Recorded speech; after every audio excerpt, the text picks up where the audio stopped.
Dependency is an important issue for us in the United States. In the United States, we consider chemical dependency to be a brain disorder, a brain disease. We have substantial research that comes out of our National Institute of Drug Abuse that talks about chemical dependency as changes in the brain. When one takes chemicals, dopamines are released. After a certain period of time, your body becomes accustomed to these releases, and you're looking to continually have this pattern of dependency, this pattern of use that becomes, your body becomes habituated to this. Through the National Institute of Drug Abuse and the research done by Dr. Nora Volkov, we are able to take a look at the brain, actually do brain scans, and see how it has changed, how you have really become chemically dependent. So, for example, if you take a look at a healthy brain and take a look at a brain of somebody who's been using cocaine for 6 months, you can see substantial changes. So this is kind of how we frame the issue of dependency, a disease of the brain. Others talk about psychological dependency, but for us, it's very important to look at the physiological changes and see what occurs. And for this reason also, we're very concerned about what happens with youth. In the United States, we have a substantial body of research which indicates that when younger adolescents, 12, 13, 14, begin to take drugs or begin use of alcohol, for example, the changes in their brain become accelerated, and they are more easily adapted, or it is more possible for them to become chemically dependent. So this is why our prevention activities focus upon these young kids to ensure that they do not become chemically dependent.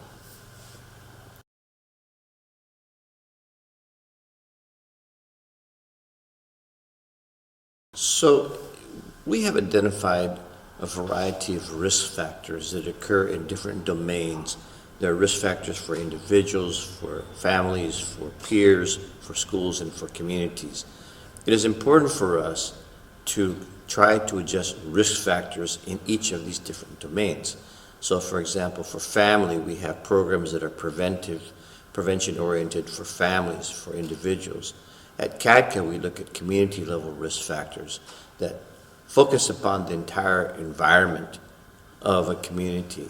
So, for example, whereas a psychologist would look at individual risk factors, from a community perspective, what we try to do is take a look at issues of easy access to drugs, low cost of drugs, media campaigns, publicity that basically indicates that substances such as alcohol are a really modern, chic, sexy way to look at life. So what we see is that this community approach is one that has given substantial results. If we think about what has happened over the past few decades in relation to tobacco, for example, how we've been able to reduce tobacco use, and I just saw a study that showed that in the United States we're down to 18%, which is the lowest point in our history of tobacco use. That is because we have changed policies. That is because we have changed systems. Easy access to tobacco is no longer the way it was, say, when I was growing up. We have a lot of strict laws about using tobacco. So it's looking at that entire environment. It's looking at the entire context of a community that, for us, gives us the best results to avoid the substance abuse problems that we're looking at.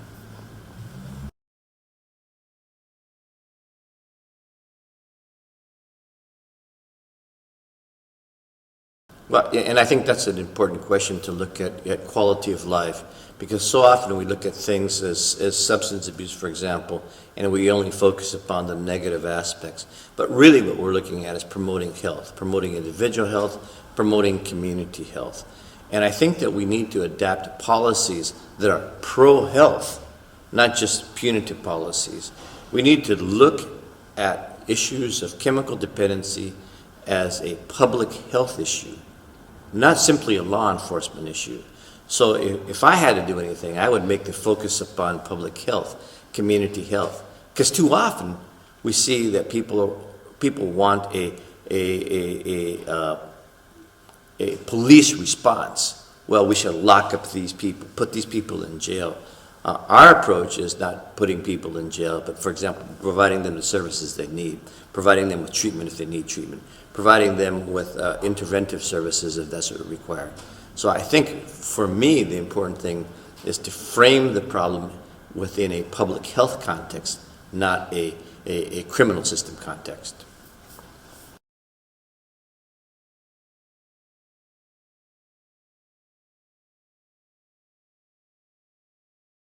Well, I was just in Naples this week, and there was a substantial concern among community residents, among people who work in different organizations in Naples, about the problem gambling, gioco di azzardo patologico.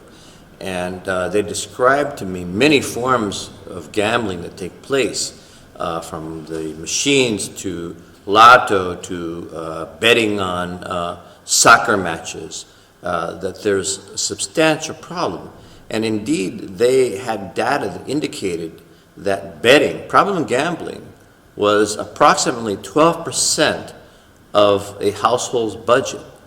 That's a lot. So if I have 1,000 euros that I'm spending a month, and I say 120 of those are going to betting, we have a serious problem. They also described to me older people, particularly older women, who sit hours behind the machine, pressing the machine, right? And they barely get up to go to eat, or barely get up to go to drink water. Clearly, when we think about problem gambling, we are thinking about people who become, in a sense, addicted to this. It's not the occasional fat fellow that goes out and buys a ticket once a month. We're talking about people whose lives revolve around going gambling. And again, if we think about this as a brain disease, if we think about this, what happens when someone wins, you talk about, again, the releases of dopamine into your brains. So clearly, it was very interesting to me that how in Naples, people identified problem gambling as one of the principal problems, along with illicit drug use and along with use of alcohol by minors. So I think to approach that issue, we need to look at individual interventions, but we also need to look at how society can do a better job of preventing this in the first place. Obviously, if there's a lot of promotions of gambling, and no one is talking about the potentials for not only economic potentials, but family dynamics, the loss of income, the health consequences of sitting behind a machine for hours on end, then I think we need to look at this. That's the first thing that comes to my mind. Obviously, there's others. People can become addicted to a variety of other kinds of things. I have read some studies upon people becoming addicted to pornography, for example, spending hours and hours and hours a day in front of the computer looking at pornographic images.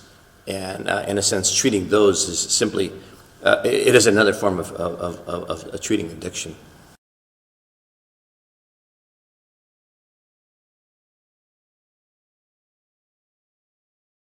Well, we've had a variety of different experiences that CADCA does.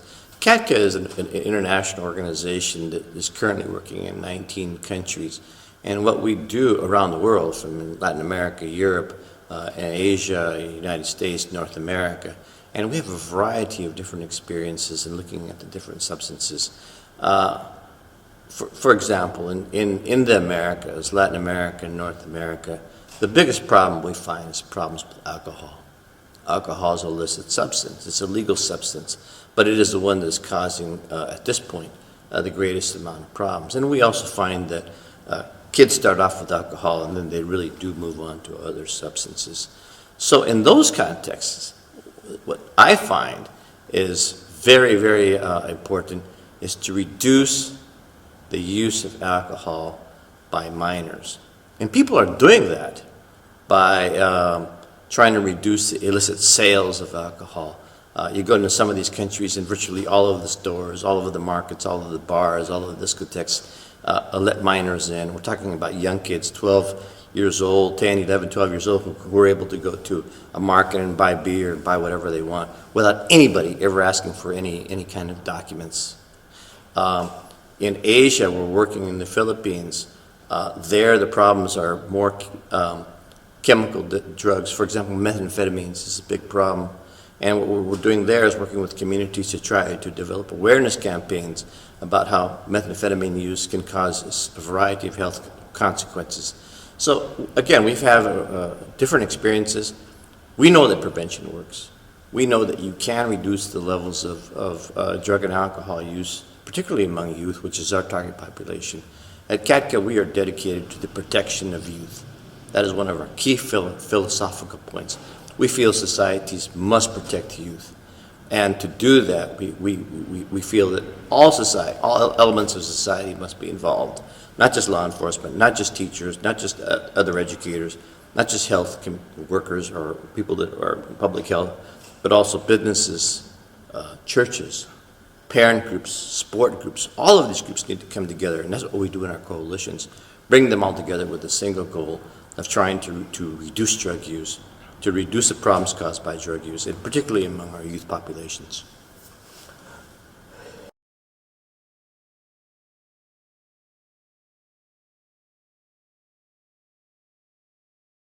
Well, there's a variety of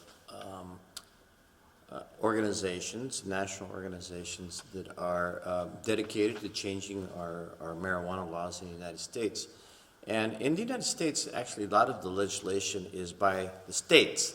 We have a very different system, so it's not the national government, but individual states have provided their citizens with the opportunity to decide whether either medical or recreational use of marijuana is going to be allowed. So now we have states such as Colorado, Washington, Oregon, and the District of Columbia, Washington, D.C., that have decided to legalize marijuana, recreational use of marijuana in some forms. There's a lot of public support for this. There's a lot of public support against this.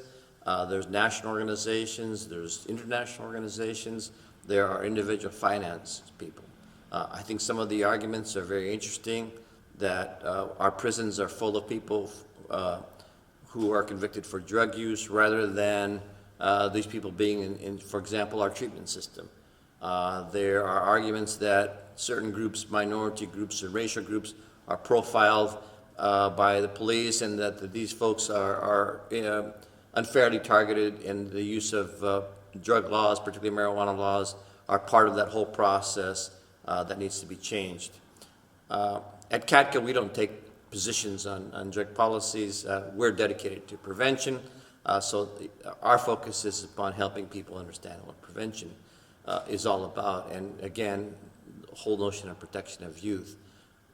In the United States, all of the groups that are forming have, I think, a lot of financing. Where their money comes from, I'm not quite sure. There's public records that describe where these funds come from. I think that what we want to do at GATCA is, again, talk about protection of youth, talk about the health consequences of use of any drug. Whether the drug is legal or not legal, it still is going to have health consequences, and that's our concern.